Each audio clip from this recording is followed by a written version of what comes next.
माँ, मुझे बहुत भूख लगी है। भूख से मेरा पेट दर्द हो रहा है। अरे मेरी प्यारी बेटी, घर में थोड़ा सा भी अनाज नहीं है। जा रही हूँ काम पर, काम मिल जाएगा तो तुम्हारे लिए खाने को ले आऊंगी। वह इतना कहकर चली जाती है।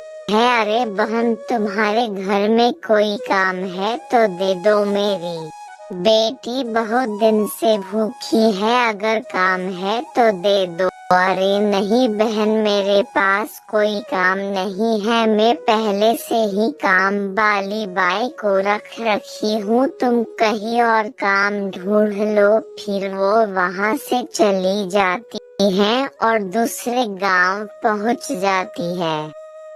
फिर वह दूसरे घर में जाती है और बोलती है, अरे बहन, मुझे काम मिल जाएगा। मेरी बेटी बहुत दिन से भूखी है। अगर मेरी बेटी को 2 वक्त की खाना नहीं मिली तो मेरी बेटी दर्द के मारे मर जाएगी। बहन, अगर आप मुझे काम दे और काम के बदले मुझे 2 वक्त की रोटी दे तो आपकी बहुत मेहरबानी होगी। अरे नहीं नहीं बहन, मेरे गांव में कोई काम वाली बाई नहीं रखती है।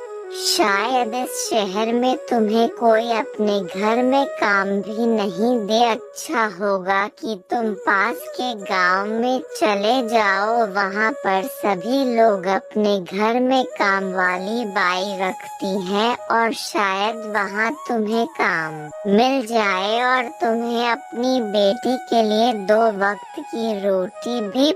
फिर वह से काम वाली बाई वहाँ से अपने घर की ओर चली जाती है।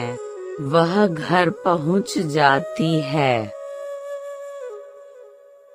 अरे माँ, मेरे पेट में भूख के मारे बहुत तेज दर्द हो रही है। क्या आपने मेरे लिए कुछ खाने को लाया? अरे नहीं मेरी प्यारी बच्ची, मैंने बहुत काम ढूंढा पर किसी ने अपने घर में कोई काम नहीं दिया। कल मैं दूसरे गांव जाऊंगी और काम ढूंढ लूंगी और तुम्हारे लिए रोटी लेकर आऊंगी। वह अगले ही दिन काम की तलाश में दूसरे शहर निकल जाती है।